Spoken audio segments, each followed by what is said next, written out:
여러분 모두가 삼국지를 한두 번 다 읽으신 걸로 압니다. 뭐 많은 청년들이 보통 한 30번, 40번도 읽고 그러는데요. 삼국지 그러면 여러분들은 누가 제일 먼저 떠오릅니까? 네, 제갈공명. 제갈공명이요, 그 지휘관들에게 특별히 사용하는 방법이 있었습니다. 늘 서신을 써주지요. 그리고 이런 전쟁에서는 꼭 펼쳐서 읽도록, 또 각박한 상황, 아주 특별한 상황에서는 이러이러하게 하라라고 하는 지침서를 제갈공명이 늘 지휘관들에게 주었습니다. 그래서 이 지휘관들은 한결같이 전쟁이나 위급한 상황에서 꼭 그 지침서를 따라서 승리하곤 했습니다. 오늘 왜 이렇게 그 작전 이야기를 하느냐? 여러분 그 오늘 본문을 보셨는데요. 전쟁에 승리하려면 가장 중요한 것이 뭘까요? 지휘관의 명령을 따르는 거 아니겠습니까? 자, 운동 경기에서 승리하는 방법은요? 감독의 지시를 잘 따르는 겁니다. 그렇다면 인생의 경주에서 승리하려면 어떻게 해야 됩니까? 우리 하나님의 말씀을 잘 따라야 할 줄로 믿습니다. 우주를 창조하신 하나님, 정말 만물을 통치하시고 섭리하시는 우리 하나님, 그 영원 불변하시고 무소부재하신 하나님의 말씀에 귀 기울이고 그 인생 지침을 따라가는 것, 이것이야말로 분명한 성공의 비결일 텐데, 오늘 우리는 이제 신명기까지 왔습니다. 쭉 말씀을, 지난주까지는 에스겔서를 묵상하고 그리고 주중에는 신명기 1장부터 들어왔거든요. 자, 신명기 무슨 뜻입니까? 히브리 말로는 하데바림 이렇게 발음을 하거든요. 하데바림. 우리말로 번역을 하면 계명을 자세히 설명해 주는 책, 이런 뜻을 가지고 있습니다. 우리 한자로, 우리 한글 성경은 중국어에서 번역된 거 아시죠? 그 신자는 펼칠 신, 뭐 9가지 가지 중에 하나, 뭐 이렇게 신자를 그렇게 쓰는데 밭전자 이렇게 가운데 내려온 겁니다. 그 신자, 펴다, 밝히 알리다, 뭐 이런 뜻이거든요. 하나님의 명령을 잘 풀어서 밝혀놓은 책, 이렇게 여러분들이 이해하시면 좋겠습니다. 자, 이 신명기는 이스라엘 백성들이 가나안을 향해서 애굽을 나온 지가 거의 40년 되는 무렵입니다. 그러니까 40년째 해 11월, 그러니까 38개월이 지난 것이죠. 이제 40년이 다 돼가는 그때에 모압 땅에서 모세로부터 받은 말씀이다, 이렇게 이해하시면 좋고요. 장소는 어디냐? 이 장소가 신명기 1장과 2장 공통적으로 가데스바네아입니다. 가데스바네아. 자, 그런데 아주 중요한 걸 우리가 여기서 놓치면 안 되는 게 1장과 2장 사이의 기간, 세월입니다. 얼마나 걸렸을까요? 똑같은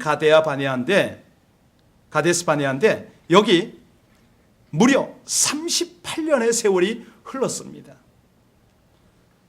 우리가 잘 알듯이 이스라엘 백성들이 이 가데스바네아에서 하나님을 불신앙하고 불순종했기 때문에 이 가나안에 들어가지를 못하고 무려 38년을 헤맸습니다. 그런데 38년을 헤맸는데 돌아와 보니까 그곳이 어디더라? 가데스바네아입니다. 무려 38년의 시간이 흘렀는데, 그 세월이 흘렀는데 이 헤맨 사실을 단지 2장 3절에서 뭐라고 표현했는가 한번 볼 필요가 있습니다. 2장 3절 다 함께 읽겠습니다. 시작. 너희가 이 산을 두루 다닌 지 오래니 돌이켜 북으로. 여러분 너무 간단하지 않습니까?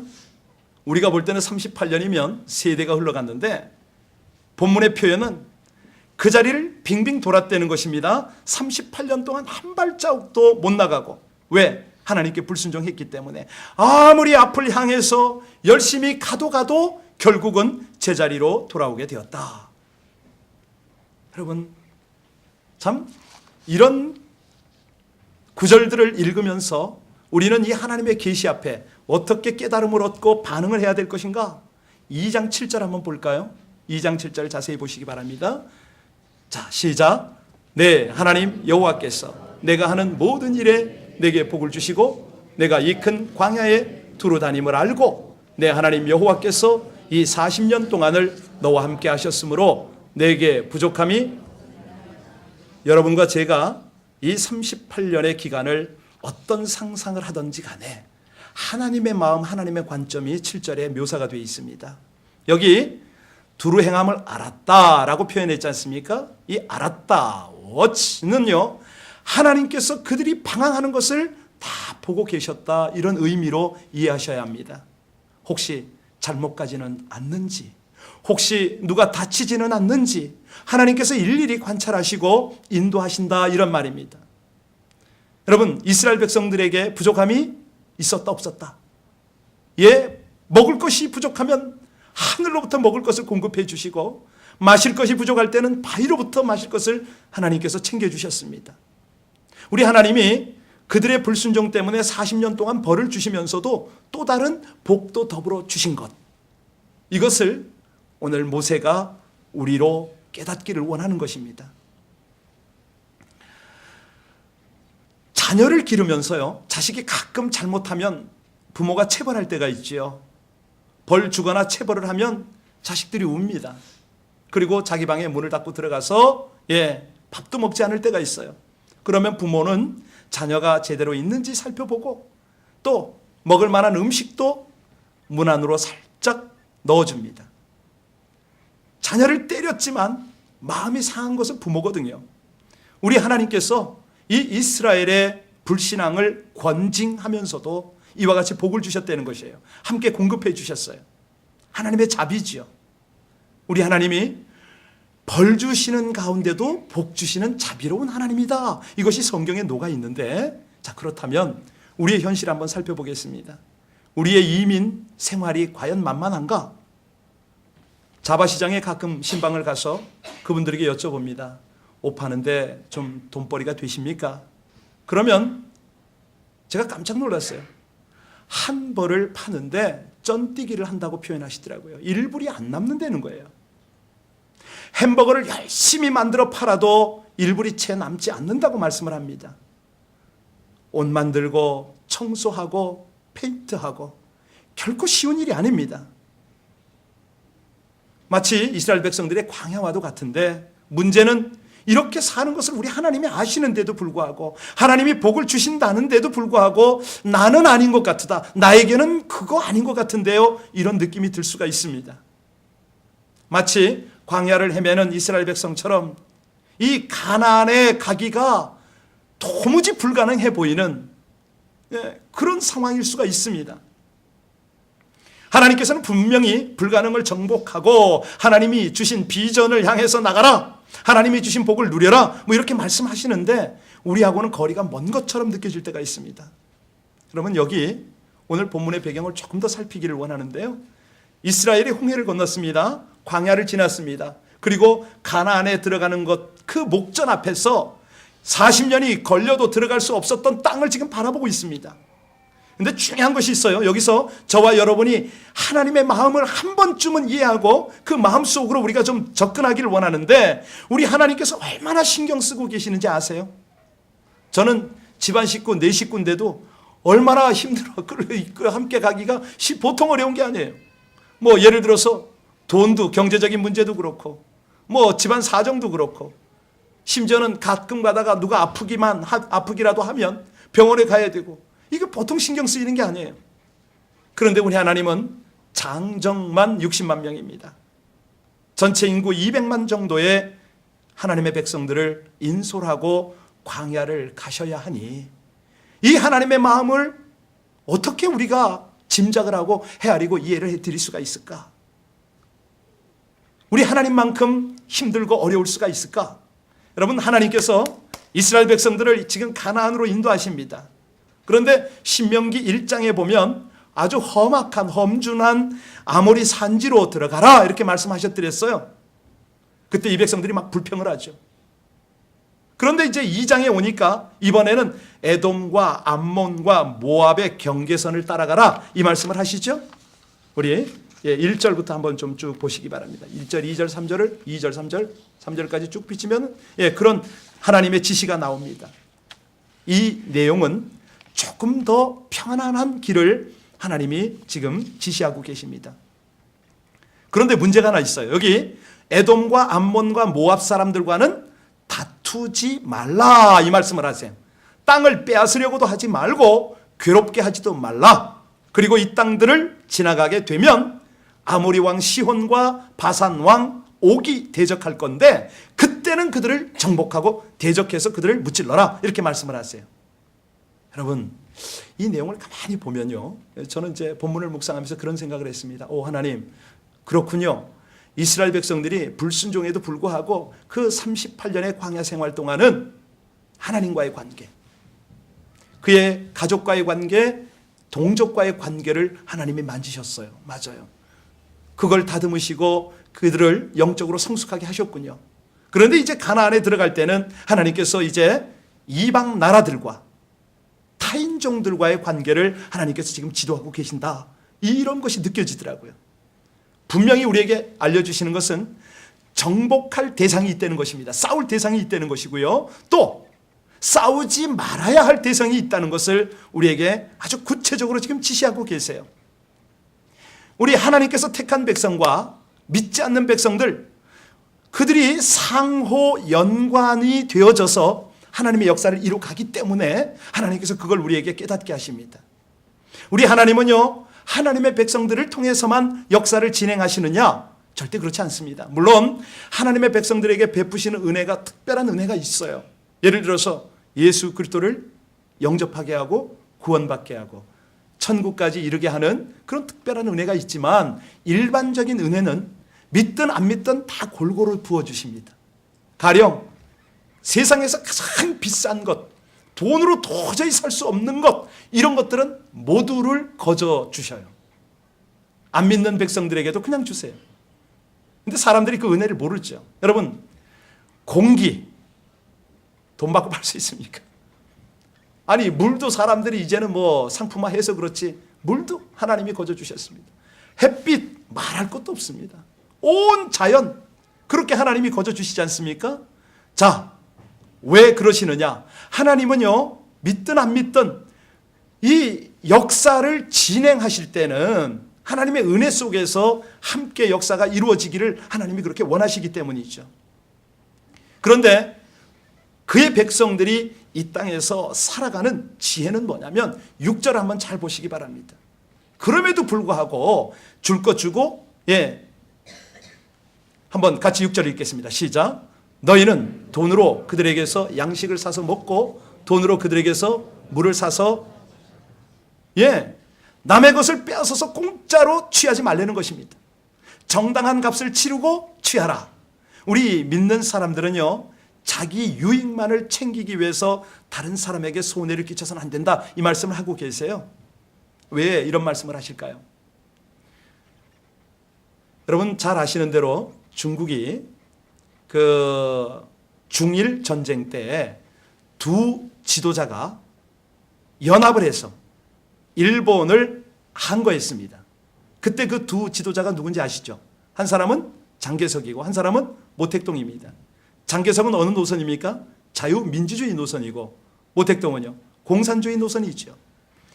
그들이 이제 1945년에 통일된 중국을 이루려고 했는데 이게 안 되는 거예요. 그래서 1946년부터 3년 동안 내전이 일어났습니다. 소위 자유민주주의 사상 장개석 군대와 공산주의 사상 모택동 군대가 대립이 된 거죠. 결과는 잘 아시죠? 장개석 군대가 패배를 하고 대만에 가서 거기서 이제 정착을 했고, 모택동 군대는 대륙을 차지하게 된 겁니다.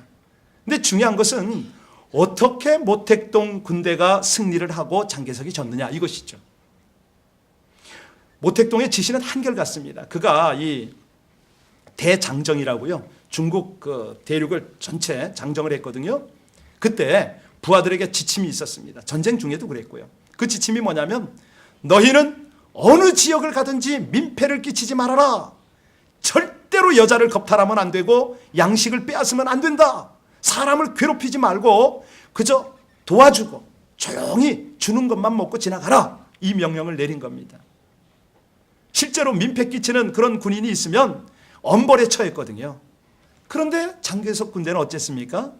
가는 곳곳마다 탈취하고 사람들 기만하고 민폐를 끼쳤기 때문에 민심이 서서히 돌아서기 시작했습니다. 그래서 이 장개석 군대는 자유민주주의를 따랐음에도 불구하고 대만으로 쫓겨났고, 모택동 군대는 결국 대륙 중원을 차지하게 된 겁니다. 여러분, 세상 역사가 그래요. 여기 성경에 하나님께서는 이런 부분들을 어떻게 우리에게 깨닫게 하시려고 그 모델들을 우리에게 증거하셨냐면, 여러분 잘 아시는 거 있어요. 열왕기상 2장에 21장에 보면 그 이세벨, 아주 악처죠. 이세벨의 꾀임에 그 아합 왕이 넘어가지 않습니까? 그래가지고 아니 그 선량한 농부 나봇의 포도원을 취하죠. 정당한 값으로 사지 않습니다. 빼앗아 버립니다. 자, 결과는 어떻게 됐죠? 아합 왕이 망해버리죠. 그런데 역대상 21장에 가면 거기에서는 다윗이 여부스 사람 오르낫의 타작마당을 삽니다. 얼마에 사느냐? 무려 금 600세겔이라고 엄청난 고가의 땅값을 치르고 그 땅을 사서 거기에 성전을 건축을 했습니다. 이 당시에 오르낫이 어떻게 반응했냐면요, 왕이니까, 다윗이 왕이니까, 왕이여 절대 제가 이 땅을 팔 수가 없습니다. 이 땅을 왕에게 제가 바쳐야지요. 나라 건데요. 그것도 안 통하니까, 아니 성전을 지으신다고 들었는데 성전 짓는 땅을 하나님의 백성이 당연히 드리는 거 아닙니까? 그래도 왕은 그럴 수 없다고 하면서 상당한 값으로 샀던 것입니다. 지금 이런 어떤 교훈들이 왜 우리에게 필요합니까? 하나님께서는요, 그의 백성이나 또 많은 연약한 이들이 위협을 받고 정당한 값을 치르지 않고 그렇게 서로 아픔이 있을까 봐, 이런 하나님의 공의, 그런 것들을 무시할까 봐 염려하셔서 이걸 가르칩니다. 물론 이제 이런 것 성경의 내용이고 사소한 우리 삶 가운데도 이런 것도 필요한데요. 제가 이런 얘기 할 자격이 있는지는 잘 모르겠지만은, 예를 들어서 LA에서 우리가 신문이 보고 싶어서 신문 가판대를 지나가다가 거기 코로 2개 넣으면 문이 열리지 않습니까? 문을 딱 열고 몇 불을 꺼내야 되죠? 그런데 그거를 여러 불을 꺼내서 당신도 보고 심지어는 지나가는 모르는 사람에게도 막 줄 때가 있었는데, 여러분 그럴 때 아무도 보는 사람이 뭐 자기들밖에 없을 수도 있겠지만 아니지요. 정말 제 생각에는 신문 가판대가 우리 보고 그렇게 질문할 것 같습니다. 당신 그리스도인 맞냐고, 신자 맞냐고, 목사 맞냐고 이렇게 물으면 저희가 어떻게 대답하죠? 자, 오늘 하나님께서는요, 이 교회와 성도들을 대항하지 아니하는 세상 사람들에게 예절과 상식을 가지고 대하라, 이 말씀을 지금 하신 거예요. 여기 모압이나 암몬이나 에돔 사람들과는 다투지 말라고 부탁을 하셨습니다. 그들을 절대 괴롭게 하지도 말고 싸우지 말고 땅을 빼앗으려고도 하지 말고 혹시 양식과 물이 필요하다면 돈 주고 사라, 이 말씀을 하셨죠. 여러분, 하나님께서 이스라엘에게, 그 백성들에게, 에돔이나 모압이나 암몬 백성들, 이 악한 백성들, 심지어는 우상 숭배하는 백성들, 부도덕한 백성이지만 그들도 그래도 그들을 대항하지 말라. 너희에게 길을 내줄 것인데 싸우지 말고 다투지 말고 민폐 끼치지 말고 그냥 가라, 이렇게 말씀을 하신 거예요. 뭐 제갈공명이나 그 어떤 사람보다도 하나님은 확실하게 지금 그들의 진로를 인도하고 계십니다. 우리 하나님께서 이 은혜를 베푸실 때는요, 죄인 가운데 은혜를 베푸시거든요. 해와 공기와 물이 그렇다고 말씀드렸습니다마는 우리 하나님께서 세상과 더불어 하나님의 은혜 속에서 함께 살아가도록 이 천지 만물을 지으시고 운행을 하시잖아요. 사실 우리가 하나님의 백성으로 산다고는 하지만 세상 살면서 세상 사람들과 함께 살아갈 수밖에 없습니다. 그들의 혜택을 우리가 많이 누릴 때가 많습니다. 뭐 예를 들어서 길을 닦아 놓으면 우리가 운전하고 지나가지 않습니까? 또 그들이 장사를 할 때 그 물건을 사서 또 우리가 그들에게 팔기도 하고 또 병을 치료받기도 하고 뭐 여러 가지. 여러분, 우리가 아무리 예수님을 많이 믿고 하나님의 은혜를 받아도 이 세상을 사는 동안에는요, 함께 섞여 살아가야 되는 것이죠. 단 우리가 하나님의 백성으로서 하나님의 은혜를 받는 것은 그 이유 때문에 세상을 무시하고 또 존재가치 없는 그런 상대라고 이렇게 생각하고 무례하고 상식 없고 거치기 짝이 없는 그런 저급한 신앙에서는 이제 하나님께서 우리 모두가 성숙하길 원하시는 거예요. 그러니까 그 38년을 쭉 돌아보면서 우리가 그런 생각을 한번 해볼 필요가 있다는 거죠. 우리 이민 생활도 똑같고요. 여러분, 우리가 불신자들 앞에서 예수 믿는 사람으로서 상식과 예절을 지킬 필요가 있는 것이 얼마나 중요한지 모릅니다. 가령 전도하려는 사람이 길 가는 사람 아무나 붙들어 놓고 여보시오, 예수 믿어야 되는데 지금 안 믿으면 당신은 지옥으로 가는 것이고, 아니 예수를 거절하는 거 보니까 당신 속에 사단이 몇 마리나 들었고, 과연 그렇게 해서 얼마만큼 효과가 있겠냐 이거죠. 하나님 지금 원하시는 것은, 하나님은 사랑이십니다. 하나님은 당신을 사랑하십니다. 당신을 구원하길 원하십니다. 이렇게 정말 하나님의 마음, 하나님의 사랑, 은혜가 나누어지길 원하시는 거 아니겠습니까? 자, 그러면 우리 하나님께서 그의 백성들을 그렇게 살아감에도 불구하고 대항하는 그런 세상, 그런 불신자들을 어떻게 하시는가? 이 내용이요, 이제 내일 살피게 되겠지만 26절을 한번 찾아가 보시기 바랍니다. 오늘 여기 화면에 띄우질 않습니다. 왜냐하면 다 띄우면 성경을 안 읽으시기 때문에 26절 우리 같이 한번 찾아서 읽겠습니다. 26절 다 같이요. 시작. 내가 그대못 광야에서 헤스본 왕 시혼에게 사자를 보내어 평화의 말로 이르기를. 자, 이건 무슨 말이냐면, 하나님께서요 먼저 세상에 통치를 하십니다. 내 백성이 너희 땅을 통과하겠는데 그저 우리가 좌우로 치우치지 않고 아주 순전하게 지나가기만 하겠다. 이스라엘 백성에게 통보하라고 그랬습니다. 그리고 아울러서 우리가 필요한 것을 사고 싶은데 돈을 받고 양식을 팔고 우리로 먹게 하고 돈을 받고 물을 주어서 우리를 좀 마시게 해달라. 계속 나오죠? 27절 계속 나오죠? 예. 자, 도보로 지나갈 뿐이라고 그랬습니다. 그런데 예절을 갖추고 청중이 요청했는데도 불구하고 헤스본 왕 시혼은 허락하지 않았습니다. 30절에 한번 보세요. 자, 그럴 때 하나님이 어찌하십니까? 비참한 결과를 맞게 하시죠. 34절까지 쭉 보시기 바랍니다. 이 아모리 왕 시혼, 하나님의 백성들이 가는 길을 막고 방해했다가 결국은 남녀와 유아와 함께 하나도 남김없이 진멸을 당하였습니다.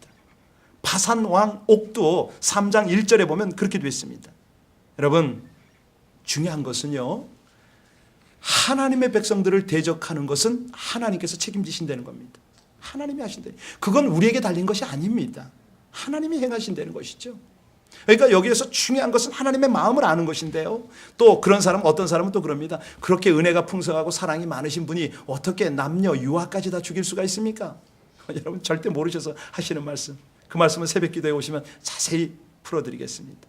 자, 중요한 것은 하나님 앞에 하나님의 교회, 하나님의 성도는 그분의 몸이요 그분의 눈동자라는 것이죠. 우리 주 예수 그리스도를 십자가에 내어 주시기까지 사랑하는 당신의 백성들, 눈에 넣어도 아프지 않는 그의 자녀들이라는 것이죠. 그런데 그런 자녀들을 함부로 대적하는 사단, 이 세상의 대적 세력들, 하나님께서 어찌 그냥 두실 수가 있습니까? 결국은 세상은 그것을 모르죠. 하나님을 대적하고 그 아들 예수 그리스도를 다시 한번 십자가에 못 박는 것인지를 잘 모릅니다.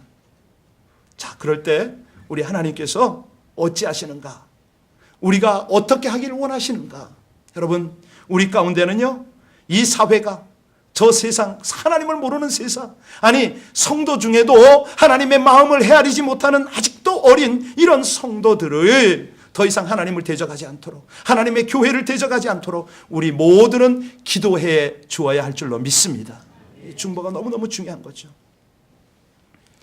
우리 한국이요, 1900년대 초만 해도 백정은 사람 취급을 받지 못했습니다. 혹시 백정 모르는 분 계셔요?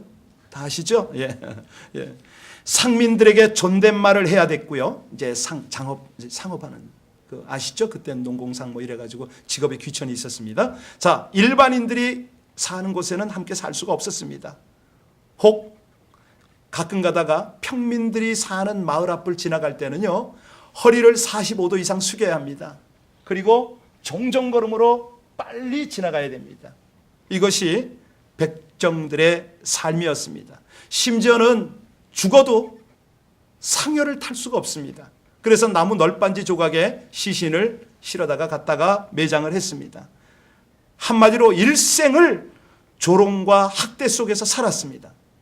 그런데 그 백정 중에 박시성을 가진 한 사람이 있었어요. 그가 이제 복음을, 예수님을 믿게 되었는데, 자, 믿자 하나님의 비전과 사랑을 깨닫게 되지 않습니까? 내가 지금까지는 짐승보다 못한 삶을 살았지만 이제는 하나님의 자녀다운 삶을 살리라 용기를 가졌어요. 그리고 아들을 낳았는데 그 아들의 이름을 뭐라고 지었냐면, 그 아들의 이름이 서양입니다. 서양. 박서양.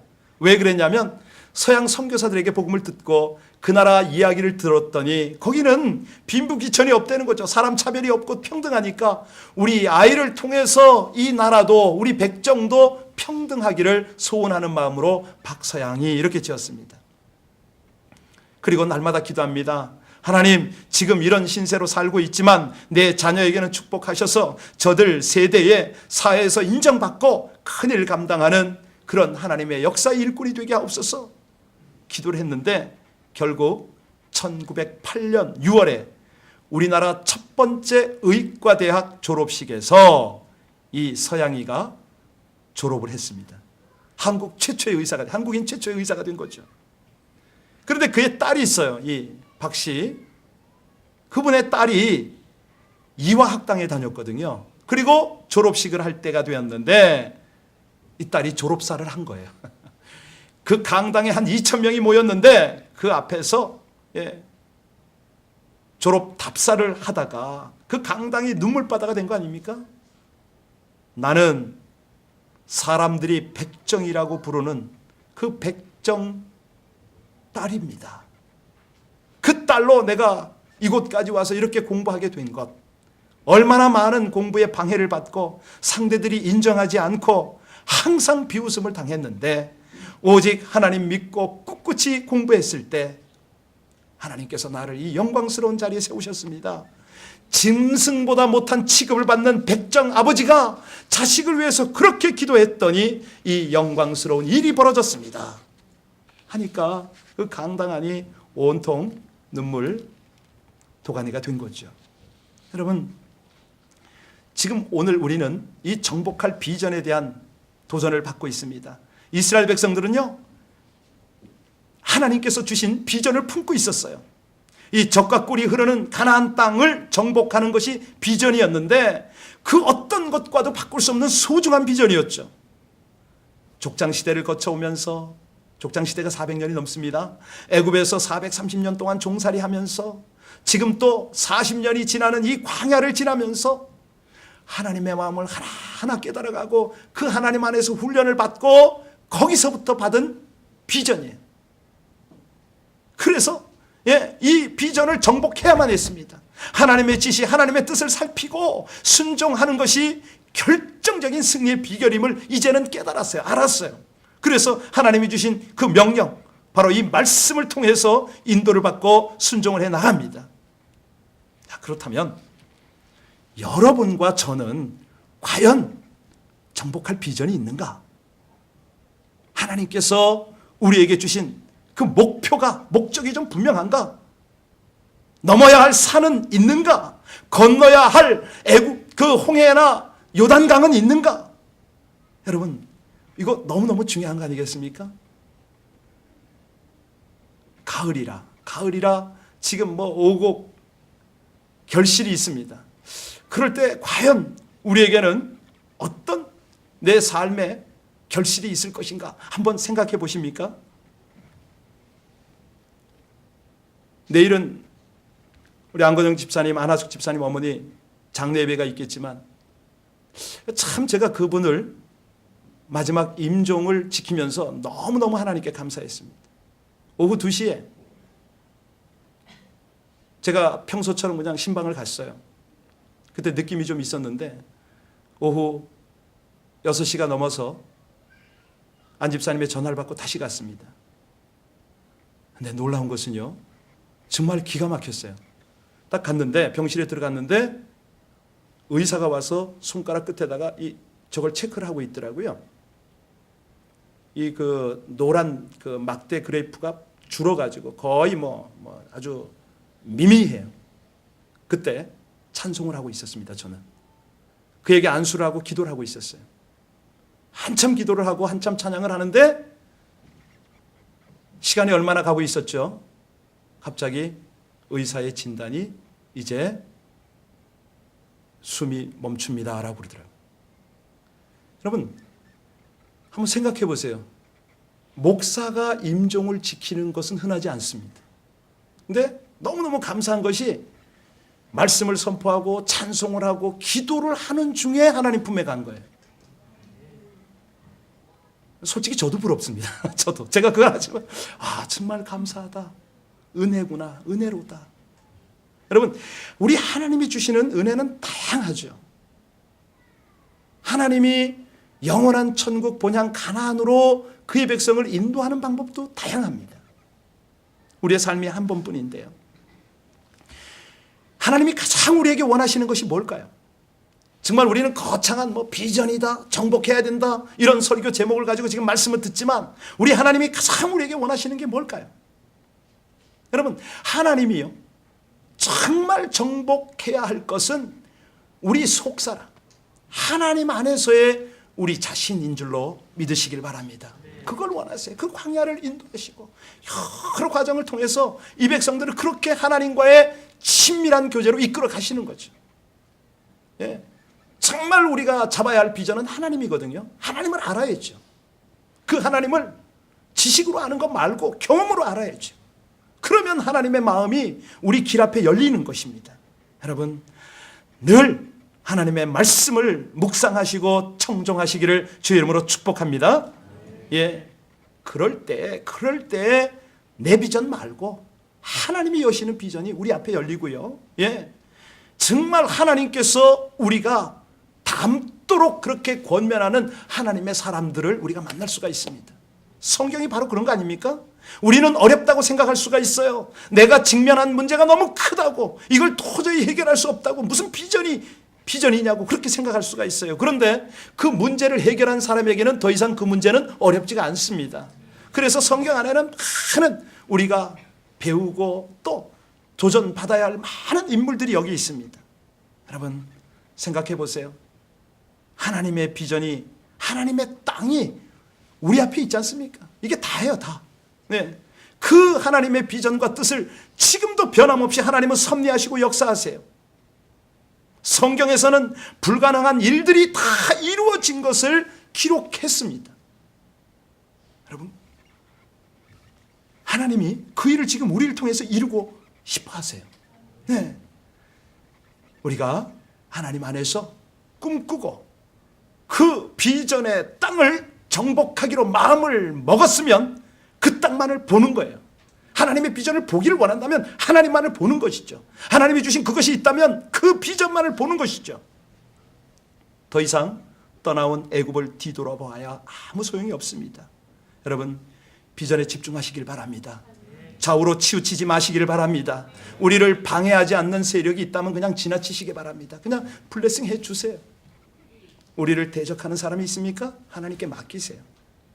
그 길을 갈 때 우리 하나님께서 여러분을 위해서 예비하신 그 축복의 땅으로 한 걸음은 한 걸음 인도하십니다. 여러분들이 답답하고 어렵고 힘든 사정을 하나님이 더 잘 아세요. 왠지 아세요? 그 38년 동안 하나님이 그걸 겪으셨거든요. 항상 잊지 마십시오. 내가 힘들어하고 내가 아파하는 것 그 이상으로 하나님께서 힘드세요. 하나님이 아프세요. 우리가 그 하나님을 따라갈 때 내가 파지 않은 그 물을 마실 수가 있을 겁니다. 내가 심지 않은 그 과실을 내가 따먹을 수가 있을 것이고요. 혹시라도 내가 들어가면서 이방 사람들의 악함 때문에 이방 사람들이 나를 방해해서 어렵다. 아닙니다. 그거 절대 아닙니다. 우리 하나님은 오늘도 우리에게 분명히 깨닫게 하십니다. 우리가 가나안을 정복하는 것은 오직 하나님 말씀을 청종하느냐, 순종하느냐, 그 말씀을 믿느냐, 여기에 달렸다고 하나님이 분명히 말씀하십니다. 이제는 불평과 원망을 그치고 판단과 비방과 이 모든 것들을 다 그치고 언제나 하나님께 순종하며 믿음으로 사시면서 우리 하나님이 허락하신 가나안을, 그 땅의 축복을 마음껏 누리시는 여러분들 되시기를 주의 이름으로 축복합니다. 함께 기도하겠습니다.